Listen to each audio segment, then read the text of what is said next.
de commencer cette 11e leçon de la première partie de notre cours de théologie de l'appel de Dieu, j'aimerais insister sur un fait. Toute cette première partie porte sur l'appel de Dieu et le royaume de Dieu.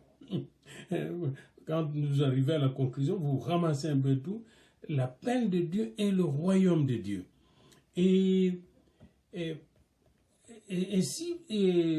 toutes les sections que nous venons de résumer, que nous venons de résumer en 11 leçons, toutes ces sections, ces 22 sections, gravitent autour de l'appel de Dieu et le royaume de Dieu.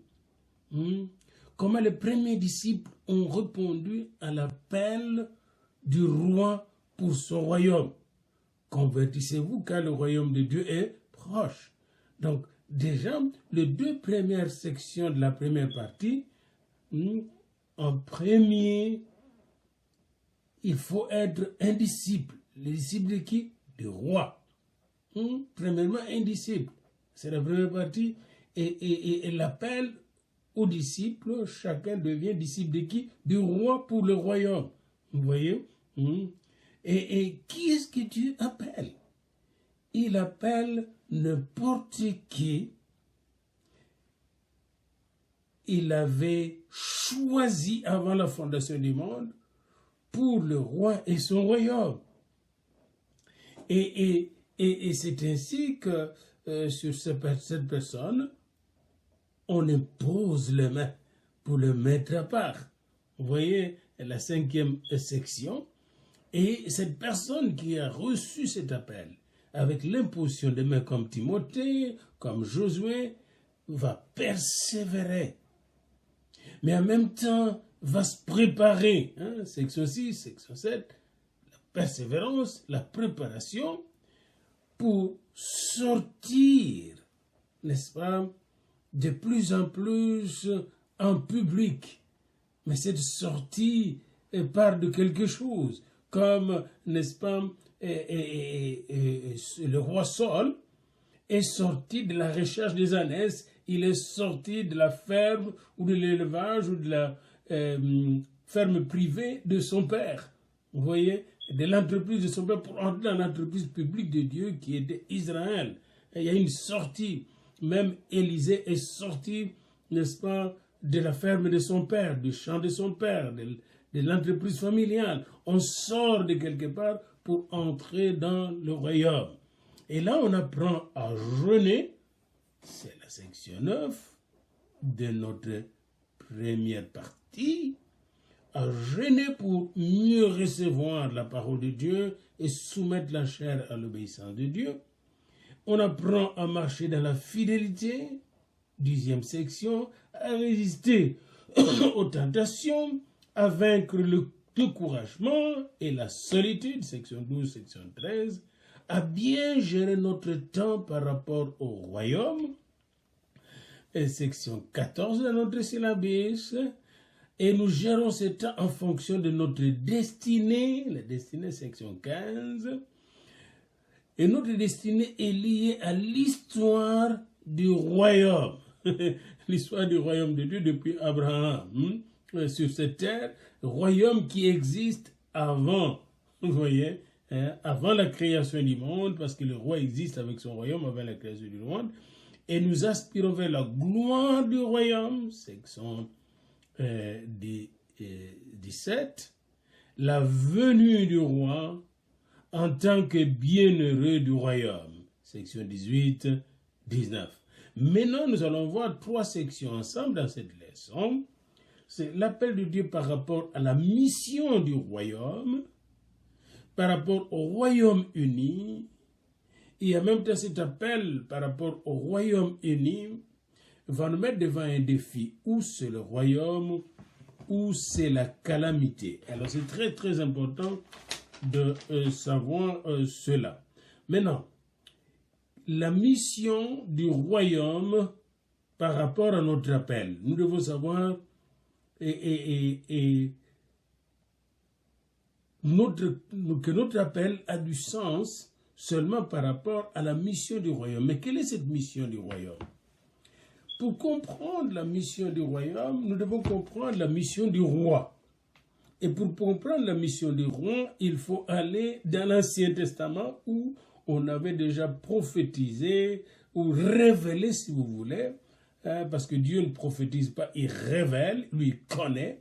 Il avait déjà révélé la mission du roi. Et vous allez voir que le roi, quand il va venir, le roi de ce royaume, il va juste exécuter la mission du roi. Commençons par Ésaïe. Lisez attentivement Ésaïe 9, 23 jusqu'à Ésaïe 8, 23 à Ésaïe 9, 1 à 6, et puis vous prenez tout Ésaïe 10 et Ésaïe 11 et 12.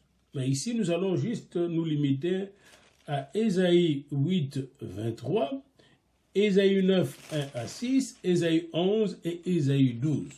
Vous allez voir là la mission du roi, et dans Jean, nous allons voir comment le roi a dit, puisque le Père m'a envoyé, moi aussi je vous envoie.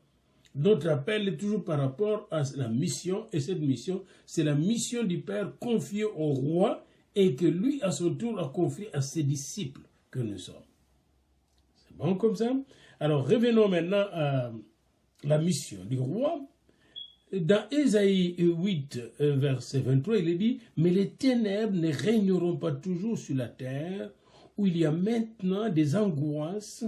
Si les temps passés ont couvert d'opprobre le pays des Zaboulons et le pays des Nephtali, les temps à venir couvriront de gloire la contrée voisine de la mer au-delà du Jourdain, les territoires de païens.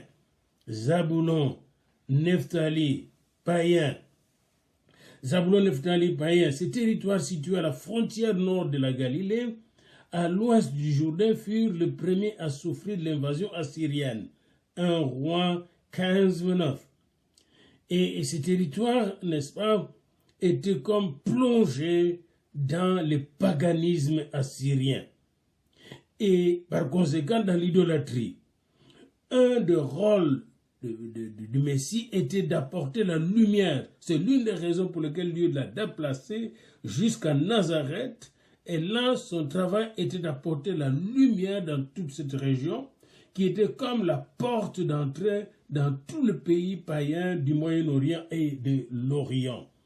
Les ténèbres ne régneront pas toujours sur la terre, où il y a maintenant des angoisses. La mission du roi est d'apporter la lumière sur toute la terre qui était dans les ténèbres, en commençant par le pays voisin où se trouvaient déjà des enfants d'Israël dans l'esclavage assyrien depuis le 8e siècle avant la venue du Messie. Et quand vous allez au chapitre 9, versets 1 à 6, vous voyez comment commence ce chapitre. Le peuple qui marchait dans les ténèbres voit une grande lumière. La lumière du Messie, les grands missionnaires du ciel, se manifeste. Sur ceux qui habitaient le pays de l'homme de la mort, une lumière resplendit. Tu rends le peuple nombreux, il va multiplier les enfants de Dieu, le peuple de Dieu. Tu lui accordes de grandes joies, il se réjouit devant toi, comme on se réjouit à la moisson. C'est comme à la moisson, parce que la moisson spirituelle est comparable à la moisson que nous avons sur les plans de la chair. Et comme on pousse des cris d'allégresse au partage du butin. Quand on partage un butin de guerre, tout le monde est dans la joie. Eh bien, c'est ce qui se passera d'ailleurs quand le Messie viendra pour son règne. Quand le joug qui pesait sur lui, les bâtons qui frappaient son dos, la verge de celui qui l'opprimait, tu le brises comme à la journée de Madian. La mission du Messie est de briser le joug qui pèse sur les gens qui sont dans l'empire de ténèbres.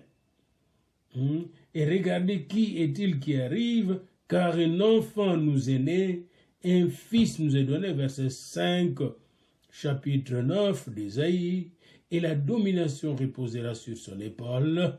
On l'appellera admirable, conseiller, Dieu puissant, Père éternel, prince de la paix. On voit donc qu'il s'agit ici du Messie lui-même, du Fils de Dieu, qui est l'admirable conseiller, le Dieu puissant, le Père éternel, le prince de la paix. Donner à l'empire de l'accroissement et une paix sans fin au trône de David et à son royaume, l'affermir et le soutenir par le roi, par le droit et par la justice, de mener à toujours, voilà ce que fera les ailes de l'Éternel des armées à travers le Messie. Quand vous allez maintenant, dans la lecture qui vous est proposée d'ailleurs à travers le syllabus de la première partie de ce cours, vous allez découvrir quelque chose d'important dans Ésaïe 11. Puis un rameau sortira du tronc d'Isaïe, et un rejeton naîtra de ses racines. Ce rameau du tronc d'Isaïe, ce rejeton, c'est Jésus-Christ. Vous voyez, lui-même. L'Esprit de l'Éternel reposera sur lui, esprit de sagesse et d'intelligence, esprit de conseil et de force, esprit de connaissance et de crainte de l'Éternel. Il respirera la crainte de l'Éternel et il ne jugera point selon l'apparence, il ne prononcera point sur un oui-dire, mais il jugera le pauvre avec équité et il prononcera avec droiture un jugement sur le malheureux. C'est le roi de justice. Et quand il viendra régner au millénium, verset 6, puisque la justice, verset 5, sera la ceinture de ses flancs et la fidélité la ceinture de ses reins, le loup habitera avec l'agneau. Les animaux féroces ne vont pas manger les animaux innocents là, doux. Et la panthère se couchera avec le chevreau. Le veau, le lionceau et le bétail qu'on engraisse seront ensemble. Un petit enfant le conduira. Et si on parle du règne messianique au millénium, tel que décrit dans Apocalypse 20, alors retenons que la mission du roi, quand il est venu, était de préparer l'avènement de son règne. Donc, nous recevons exactement la même mission. Et c'est pourquoi, d'ailleurs, Dieu nous a délivrés. Et vous voyez, Israël chantait déjà cela dans Ésaïe 12, parce que le reste d'Israël, la descendance de David, il y aura un reste de cette descendance d'Isaïe qui sera délivré et qui va constituer la prémisse, pour ainsi dire, des peuples sauvés par Dieu, la prémisse des nations sauvées par Dieu. Et il est bien dit, voici Dieu est ma délivrance, Isaïe 12, 2. Je serai plein de confiance, je ne craindrai rien car l'Éternel est ma force, car l'Éternel est ma force, et le sujet de mes louanges, c'est lui qui m'a sauvé. Vous puiserez de l'eau avec joie aux sources du salut. Et ça nous rappelle ce que Jésus dit dans Jean 7, 37, celui qui vient à moi, des fleuves d'eau vive couleront de son sein, de son cœur. Cette eau et de la vie qui jaillit, n'est-ce pas, de cœur de croyants, des disciples de Jésus, nous aide maintenant d'ailleurs à faire la mission du Seigneur, car il est dit clairement dans Jean, lors de sa première apparition aux disciples, puisque le Père m'a envoyé, moi aussi je vous envoie. Alors, retenez le 6e verset d'Ésaïe 9. Retenez cela, le verset 6. Donnez à l'empire de l'accroissement et une paix sans fin au trône de David et à son royaume. L'affermir et le soutenir par le droit et par la justice, démener à toujours, voilà ce que fera le zèle de l'Éternel des armées. Quand l'Éternel des armées va donner à Jésus l'autorisation de venir établir l'empire millénaire, il va donner à l'empire de l'accroissement, de l'extension dans le monde entier, et une paix sans fin au trône de David et à son royaume. Il va l'affermir et le soutenir par le droit et la justice. Il n'y aura pas d'injustice dans le monde. Dès maintenant toujours, voilà ce que fera les aides de l'Éternel. Ésaïe 9, 6, retenez-les. Parce que c'est important que nous sommes appelés exactement à la même mission. Souvent, on n'a pas le contenu de cette mission. Vous voyez? Et cette mission est la même mission qui est confiée à l'Église dans laquelle vous êtes. C'est très important de le savoir. Vous n'êtes pas appelé à faire ce que vous voulez, vous êtes appelé à faire ce que le Seigneur veut et a déjà planifié. Sujet de partage, quelle différence verra-t-on si davantage de chrétiens engagés pénétraient les piliers de la société que nous avons identifiés, c'est-à-dire par exemple si les chrétiens pénétraient l'armée, le gouvernement, les écoles, les hôpitaux et prenaient position pour Dieu et son royaume. Voyez-vous, aujourd'hui, c'est que j'aime beaucoup quand vous regardez les musulmans, les homosexuels, les lesbiennes, ils prennent position pour leur cause. Et ils n'ont pas honte. J'ai remercié Dieu parce qu'il n'y a pas longtemps, les gens de Provis se sont réveillés au Canada quand ils ont remarqué comment on poussait Andrew Scheer, qui est actuellement dans cette année 2020, les candidats du Parti conservateur au niveau national. Tout le monde lui posait des questions, le NDP, le parti de gauche, le Bloc québécois, le Parti libéral, s'il était pour l'avortement, oui ou non. Et dès qu'il avait répondu qu'il était contre l'avortement, mais que chacun doit regarder quelle est la loi qui est votée par la majorité, mais que lui, personnellement, il était pro-vie, parce qu'on ne peut pas tuer les petits bébés. Tout le monde s'est déchargé contre lui. Vous voyez, ils ne tolèrent même pas la différence, ces gens-là. D'où nous autres aussi, nous devons nous engager totalement pour le royaume. Et c'est très important, et prendre position pour le royaume, parce que le royaume arrive. Le royaume est objectivement le but ultime que va atteindre le monde entier. Et ceux qui sont contre le roi des rois, et ceux qui sont pour le roi des rois, un jour on arrivera au même but. Les uns, c'est-à-dire ceux qui suivent le roi des rois, vont entrer dans le royaume pour la vie éternelle, pour la joie éternelle, la paix éternelle, et les autres vont être jugés et jetés dans le lac de feu pour le jugement et la condamnation éternelle. Voyez-vous? Mais le but sera le même. Nous allons atteindre un jour le but. Nous serons devant le roi des rois. Travail pratique, organiser une réunion des hommes d'affaires que vous connaissez, des journalistes, des agents de l'État ou d'autres, et prier avec eux pour les encourager comme étant aussi des missionnaires du royaume. J'ai beaucoup aimé ce mouvement des hommes d'affaires du plein évangile à un certain moment, puis le mouvement des groupes bibliques universitaires, où il y avait des intellectuels, des hommes d'affaires sauvés par le Seigneur, qui ont commencé à envahir des universités, puis les hommes d'affaires du plein évangile ont envahi des hôtels pour atteindre les gens afin de les conduire des ténèbres à son admirable lumière. Et méditer aussi dans Proverbes au chapitre 11, les versets 10 à 11, qui dit ce qui suit: quand les justes sont heureux, la ville est dans la joie.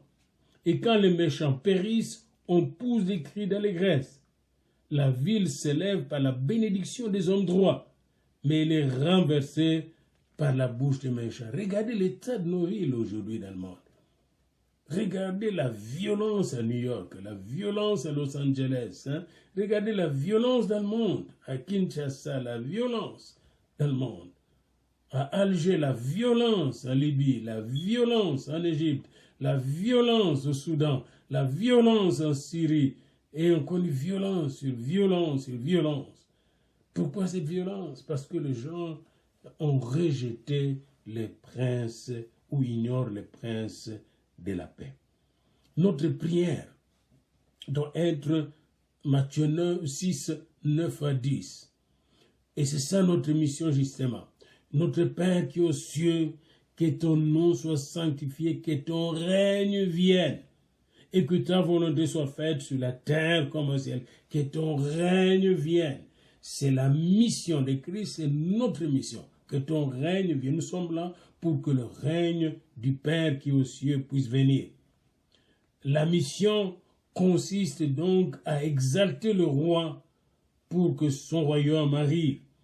Quand les habitants de la terre rejoignent les siens à travers le louange et l'adoration envers le roi des rois, eh bien, le royaume de Dieu se manifeste, commence à se manifester. Apocalypse 4, 8, 11, Apocalypse 5, 9 à 14, vous voyez les anges, les habitants de la terre, la nature est appelée à la louange, à l'adoration de celui qui est assis sur le trône et de l'agneau. Et en ce moment-là, on voit que la louange, l'adoration est, pour ainsi dire, le canal par lequel le royaume de Dieu arrive, parce que Dieu siège au milieu des louanges de son peuple. C'est très important pour nous d'apprendre à exalter le roi, puis amener les gens à exalter le roi. Plus nous aurons des exalteurs, plus d'exalteurs, plus nous aurons des exalteurs, des louangeurs, des adorateurs du Père en esprit en vérité, plus le royaume va s'établir progressivement jusqu'à sa manifestation ultime. La stratégie, c'est d'étendre le gouvernement du royaume de justice et de paix, d'amour dans le monde au travers de conversion de cœur. C'est ça la stratégie. Et c'est ce que nous dit qu'il faut que l'empire s'accroisse, de l'accroissement du gouvernement de Christ. Ésaïe 9, 6. Ainsi, petit à petit, les territoires usurpés par Satan, par sa tricherie et la folie de ses tentations depuis Éden, eh bien, ce territoire sera de plus en plus conquis, ou reconquis si vous voulez. Le royaume est déjà là dans nos cœurs, mais nous devons le répandre, nous devons l'étendre en gagnant plus d'âmes, plus d'adorateurs, plus de gens dans l'armée de louanges du roi des rois. Le royaume est donc là où il y a le roi. S'il n'y a pas un roi, quelque part, ce n'est pas un royaume. On ne va jamais appeler que le Sénégal est un royaume. Mais les gens qui se trouvent dans les petits royaumes traditionnels vont dire non, nous on est des rois parce que je suis un roi. Là où il y a le roi, il y a le royaume, son territoire devient un royaume. Eh bien, là où il y a le roi Jésus, il y a le royaume de Dieu. D'où l'importance, d'abord et avant tout, d'amener les gens à se convertir à Jésus pour que le royaume soit là. Et c'est très important. Et la constitution du royaume, alors, va s'imposer, parce qu'il y a des gens qui sont convertis et qui reconnaissent Jésus-Christ comme leur sauveur et leur roi. Et ces gens-là vont faire reculer les royaumes de Dieu. Donc, le royaume est là où se trouve le roi, et le roi est là où il y a ses sujets, ses disciples, ses convertis. Mais le royaume, dans toute sa plénitude physique, céleste, viendra. Il n'est pas encore là. Nous sommes donc entre le royaume qui est déjà là et qui n'est pas encore. D'où l'évangélisation, d'où le réveil. Vous voyez, il y a un jour, il y aura la paix sur toute la terre. Il y aura un jour où le roi sera physiquement visible. On n'aura pas besoin de rêves, de songes pour le voir. Et on n'aura pas besoin de prophéties, on va le voir face à face, ça sera merveilleux. Et quand le roi sera là, l'amour sera là, l'Esprit de Dieu va couvrir toute la terre, comme il est dit dans Isaïe. L'Esprit de Dieu va couvrir toute la terre. Isaïe 11, verset 9. Il ne se fera ni tort ni dommage sur toute la montagne sainte, Sion, car la terre sera remplie de la connaissance de l'Éternel, comme le fond de la mer par les eaux qui le couvrent. On n'aura plus besoin de prêcher à la fin des temps, parce que la terre entière sera couverte par l'Esprit, comme l'Esprit qui couvrait le chaos dans Genèse 1. Vous voyez, l'Esprit maintenant va couvrir tous les hommes, toutes les femmes de la terre, de la connaissance de l'Éternel, de la connaissance de Jésus-Christ. Et là, ce sera le commencement de la vie éternelle, selon Jean 17, 2. Car la vie éternelle, c'est qu'ils te connaissent, toi le seul vrai Dieu, et celui que tu as envoyé, Jésus-Christ. Jean 17, n'oubliez pas de prendre toujours vos Bibles et d'aller vérifier. Moi, je vais dans Jean 17 maintenant, juste pour vérifier le verset que je viens de citer tantôt. Jean 17, le verset 3 plutôt et pas 2. Or, la vie éternelle, c'est qu'ils te connaissent, toi le seul vrai Dieu, et celui que tu as envoyé, Jésus-Christ. Jean 17, verset 3.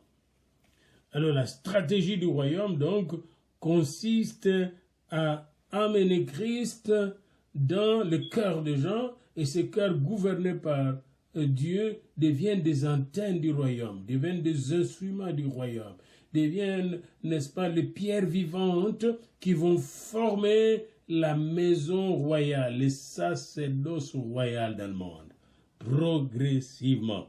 On sera ainsi on est en train de conquérir depuis les temps des apôtres, les temps apostoliques, l'église apostolique, l'église primitive. Nous sommes en train de conquérir le monde progressivement. Un jour, toute la terre sera remplie de la connaissance de l'Éternel. Et cette vieille terre et les vieux cieux seront effacés pour donner la place à la nouvelle terre et au nouveau ciel.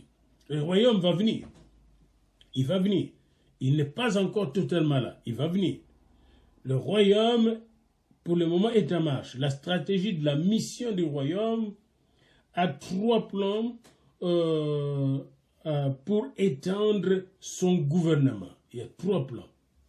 Premièrement, le plan individuel. Dans chaque croyant, il faut que le roi entre. Deuxièmement, dans la stratégie au niveau de chaque nation. Et j'ai toujours été très, très intéressé de voir pourquoi les missionnaires, quand ils arrivent dans un pays, ils avaient l'habitude de cibler les anciennes nations. Ce que vous appelez les ethnies, les tribus, ne sont pas du tout des tribus, des ethnies, c'est des nations. Comme le royaume Sénoufo, le royaume Wolof, le royaume Zoulou, le royaume des Azandés, le royaume Congo, le royaume Kuluba, le royaume Kuba, sont des nations. Et quand on les a tous regroupés dans ces désordres des nations, soi-disant modernes, mais de type colonial, il y a toute une confusion. On n'arrive même pas à gérer les élections là. Vous voyez pourquoi? Parce que ces nations ne se retrouvent pas. Ils n'ont pas la même culture, la même vision du monde, la même épistémologie, la même logique. Non, chaque nation a sa logique, sa manière d'être, son éthique, etc. Et Dieu nous touche dans notre logique pour que ces pensées deviennent nos pensées. Il doit bombarder nos vieilles pensées. Mais si nous ne connaissons même pas ces vieilles pensées, comment Dieu va-t-il nous transporter? Alors c'est très important que chaque nation ethnique, chaque nation ethnique soit touchée et transformée dans sa culture et ses coutumes, ses faux dieux, sa logique, pour que sa logique puisse céder la place à la logique de Dieu et que la révélation de Dieu prenne toute la place dans cette nation. Alors c'est très important, même quand vous êtes en Occident, de tenir compte même parmi eux, là, quand tu vois le white, là, le blanc, hein, dans ils ont leur culture. Il y a des Roumains avec leurs anciennes tribus, là. Il y a des Irlandais qui connaissent bien leurs coutumes, là. Hein, et ils regardent le monde à travers les lunettes de leur vision du monde. Et là, vous allez le retrouver croyant encore à la magie, croyant encore aux fantômes, croyant encore aux esprits, fréquentant les devins, etc., dans leur culture. Dans toutes les cultures, on retrouve la même chose. Il y a cette poche religieuse, magique, superstitieuse et occulte. Parce que toutes les cultures humaines étaient plongées dans l'occulte depuis la chute de Satan. Vous voyez, depuis la chute de Satan, Lucifer, quand il est venu Satan, et il est venu contaminer l'homme dans le jardin d'Éden. Une chose qu'il lui a appris, c'est la connaissance occulte du bien et du mal. Et notre dit, c'est la connaissance, l'arbre de la connaissance du bien et du mal. C'est l'occultisme. Et cette connaissance occulte l'amène à des effets occultes. amène la personne à des pratiques occultes. Et ces pratiques occultes amènent à l'immoralité et au comportement que nous avons ici d'abus, de méchanceté, de guerres, de querelles, d'animosité, de convoitise de la chair, de convoitise des yeux, de convoitise de l'orgueil de la vie. Nous tombons ainsi dans les ténèbres de Satan. Et le prince de la paix vient nous éclairer. Donc, il y a la stratégie qui commence d'abord par toucher l'individu, mais tu t'arrêtes là, la conversion ne sera pas profonde, il faut toucher sa nation, son ethnie, sa culture, ses coutumes. Et ensuite, en touchant ainsi, ethnie par ethnie, groupe par groupe humain par groupe humain, nous visons de toucher le monde entier, le faire, n'est-ce pas, toutes les nations et disciples. Nous visons le monde entier. Les 3 étapes de la stratégie du royaume. Les individus, les nations au sens ethnique, culturel, et le monde entier. Parce que c'est le monde entier finalement qui sera transformé. D'où la mission que nous avons, c'est d'abord et avant tout la mission envers chaque croyant. Chaque croyant doit travailler à son salut avec crainte et tremblement. Philippiens 2, 12, 13, Philippiens 1, 6. Car c'est Dieu qui produit en vous le vouloir et le faire. Nous avons la mission de donner à chaque croyant la capacité de travailler à son propre salut, d'amener son salut à la maturité, c'est-à-dire de laisser Christ se former en lui, afin qu'il devienne un petit Christ, qu'il aime comme Christ, qu'il prie comme Jésus de Nazareth, qu'il ait la foi comme un vrai disciple de Christ, un peu comme les centeniers, la foi qui déplace les montagnes, qu'il ait l'espérance, quand tout désespoir, c'est-à-dire l'espérance qu'un jour il verra Dieu face à face, une espérance fondée dans les Écritures, selon, n'est-ce pas, 1 Jean 3, 1 à 3. Qu'il soit rassuré qu'un jour il va voir le roi face à face et quand il le verra, il sera tel qu'il est. Voyez-vous? Et c'est très important pour nous d'avoir quelqu'un qui travaille à son salut. Et il va travailler aussi à sa sanctification.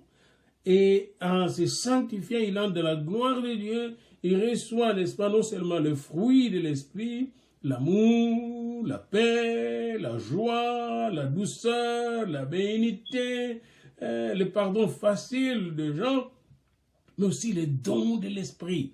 Voyez-vous, les dons de l'esprit. Il est rempli de l'esprit. Il parle en langue nouvelle et authentique venant du ciel. Il a l'interprétation de ces langues.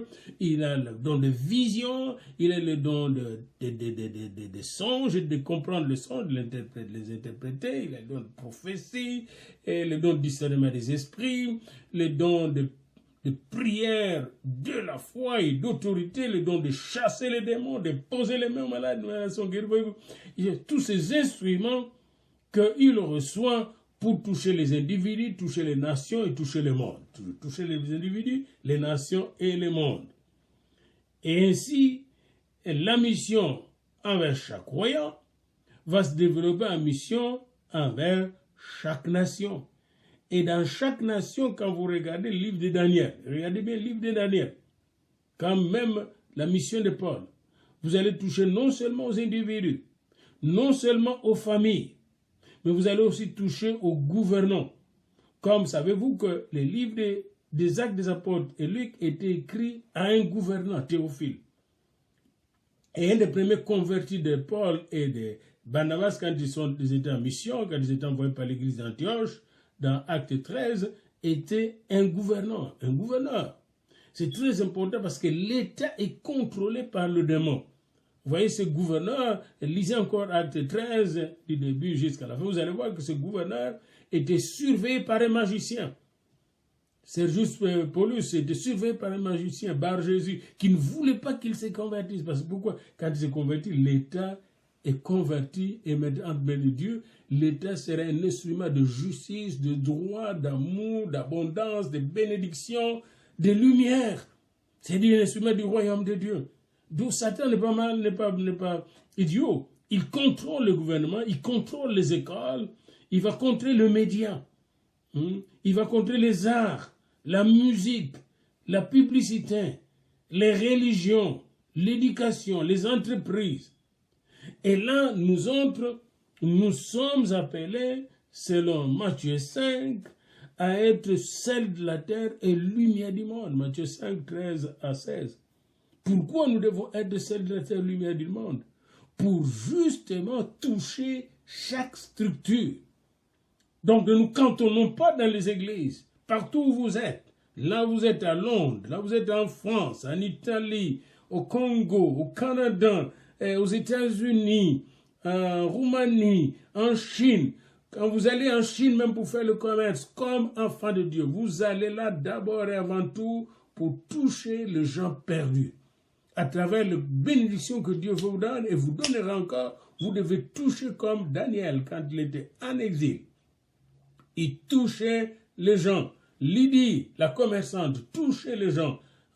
Tout ce que Dieu vous donne comme instrument de travail, c'est pour pénétrer les structures privées, publiques, n'est-ce pas, éducationnelles, artistiques, médiatiques,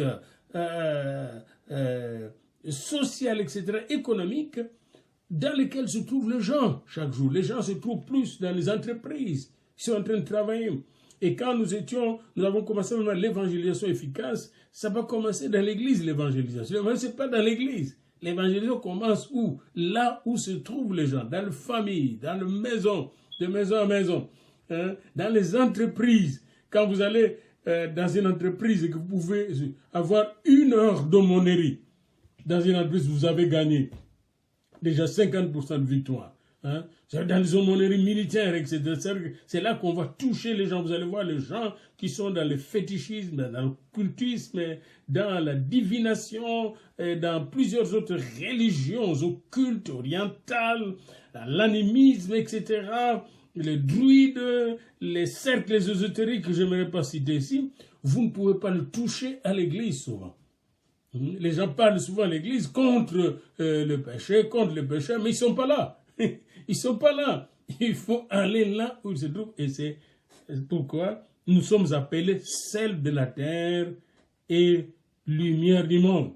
Notre mission est donc la mission dans le monde entier. L'appel que vous avez reçu, c'est un appel pour le monde entier. Parce qu'un jour, toute la terre sera remplie de la connaissance de l'Éternel comme les eaux couvrent, qui remplissent les mers, couvrent le fond de la mer. Vous voyez, c'est la grande commission qui revient ici. Matthieu 28, 19. Allez faire de toutes les nations ethnies. C'est le mot ethnie là. Toutes les ethnies, le groupe humain, toutes les langues. Parce que Dieu veut voir un jour toutes les langues, toutes les tribus de la terre devant, n'est-ce pas, son trône, lui rendant gloire pour toute l'éternité. Aujourd'hui, donc, à la fin de cette section, je vous demande de prier pour la Somalie. De prier pour la Somalie. Je vais arrêter ici ce cours sur la mission, l'appel de Dieu et la mission. En résumant tout simplement ce cours avec ces beaux versets qui se trouvent dans Jean au chapitre 20. Venez avec moi dans Jean au chapitre 20. Et c'est avec ça que nous allons terminer cette leçon 11. Puis dans la leçon 12, on va encore davantage approfondir l'appel de Dieu par rapport au Royaume-Uni et au défi entre le Royaume et la calamité. Voici donc comment j'aimerais conclure ce cours avec Jean 20 à partir du verset 19. Le soir de ce jour, qui était le premier de la semaine, c'était le dimanche, le premier jour de la semaine. C'est l'une des raisons pour lesquelles nous prions le dimanche. J'aurais toute une leçon à vous donner. Pourquoi on ne prie pas le samedi, mais c'est le dimanche. Il y a toute une leçon là-dessus. Les portes du lieu où se trouvaient les disciples de Jésus étaient fermées. On peut dire les appelés de Jésus. Alors, quand on est appelé, on doit être disciplé. Et pendant qu'on est disciplé, on est sanctifié pour être confirmé et être établi, puis envoyé afin de porter beaucoup de fruits. Ça, c'est encore notre problème à dire. Pendant que les appelés étaient enfermés dans la chambre haute, à cause de la crainte qu'ils avaient des Juifs, Jésus vint se présenter au milieu d'eux et leur dit « Shalom, la paix soit avec vous ». Et quand il eut dit cela, il leur montra sa main.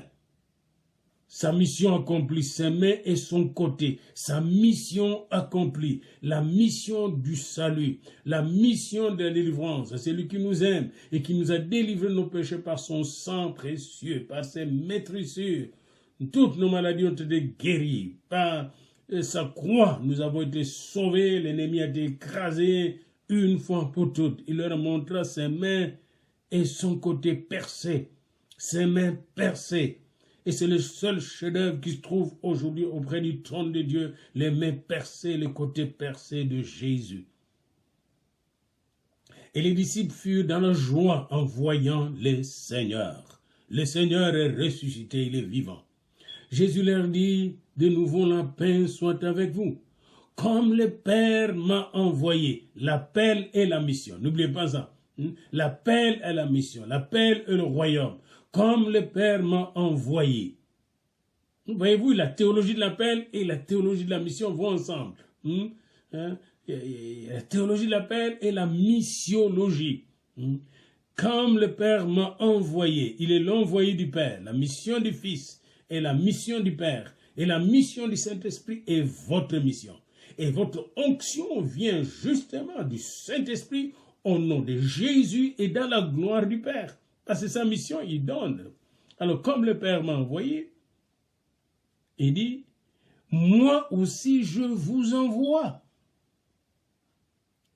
Et après ces paroles, il souffla sur eux et leur dit, recevez l'Esprit. Donc, ceux qui ne vont pas en mission, on va leur donner l'Esprit. Pourquoi? Pour juste parler en langue et gesticuler, puis avoir du fan de l'église, prophétiser sur l'un sur l'autre, les mêmes gens sur lesquels on prophétise, les mêmes gens sur lesquels on impose les mains. Mais non. Le Seigneur Dieu veut que nous puissions, n'est-ce pas, devenir de prophètes des nations. Allez dans Apocalypse 10, comme dans Jérémie 1. Pourquoi Jérémie était appelé pour les nations? Pourquoi vous êtes appelés? Pourquoi Jean a été appelé? À avaler les livres qui étaient doux dans sa bouche et amers dans ses entrailles pour aller prophétiser à toutes les langues, à beaucoup de langues, beaucoup de tribus, beaucoup de peuples. Comme le Père m'a envoyé, moi aussi je vous envoie. Il n'y a pas d'appel sans mission. Nous sommes appelés à la mission. La théologie de l'appel de Dieu est liée à la missiologie. Et cette théologie de la mission est liée à la pneumatologie, à la théologie du Saint-Esprit. Quand le Seigneur t'envoie, avant de t'envoyer, il t'équipe. Et il dit, après ces paroles, il souffla sur eux et leur dit, recevez l'Esprit. Recevez le Saint-Esprit. Ceux à qui vous pardonnerez le péché, il leur donne l'autorité maintenant. Ceux à qui vous pardonnerez le péché, et quand vous pardonnez le péché, vous déliez quelqu'un, il est délivré même des démoniaques, parce que ce sont les démons qui viennent avec les esprits impurs, les esprits du péché. Ceux à qui vous pardonnerez le péché, ils leur seront pardonnés. Et ceux à qui vous les retiendrez, ils leur seront retenus. Voilà, ici, en quelques versets, du verset 19 au verset 23, nous retrouvons plusieurs dimensions théologiques. D'abord, nous trouvons la dimension christologique, c'est-à-dire le Christ ressuscité est vivant. Il est vivant, il est réel, la dimension christologique. Vous voyez, hein? Et qui est reçu par son peuple, son armée, ses apôtres, la dimension apostolique. de notre théologie biblique. Vous voyez, à ces appelés. Et après, nous avons la dimension, n'est-ce pas, cette dimension apostolique qui vient avec la dimension de l'esprit. Et l'esprit, c'est l'esprit de mission. Puisque le Père m'a envoyé, moi aussi je vous envoie. Recevez l'esprit. La mission n'est pas séparée de l'esprit. Et votre appel est d'abord l'appel à la mission. Et c'est très important. Vous êtes appelés à la mission. De quelle mission parle-t-on? De la mission du Père. C'est-à-dire le monde entier, car Dieu a tant aimé le monde qu'il a donné son Fils unique, afin que quiconque croit en lui ne périsse pas, mais qu'il ait la vie éternelle. Le monde entier est visé par le Père. Le monde couvert par les ténèbres doit être touché par la puissance de Dieu, afin de délivrer le monde au nom de Jésus-Christ. Et Dieu vous appelle à aller vers le monde pour délivrer le monde par la puissance de l'Esprit qu'il vous donne. C'est cette puissance qui fait de vous celle de la terre et lumière du monde.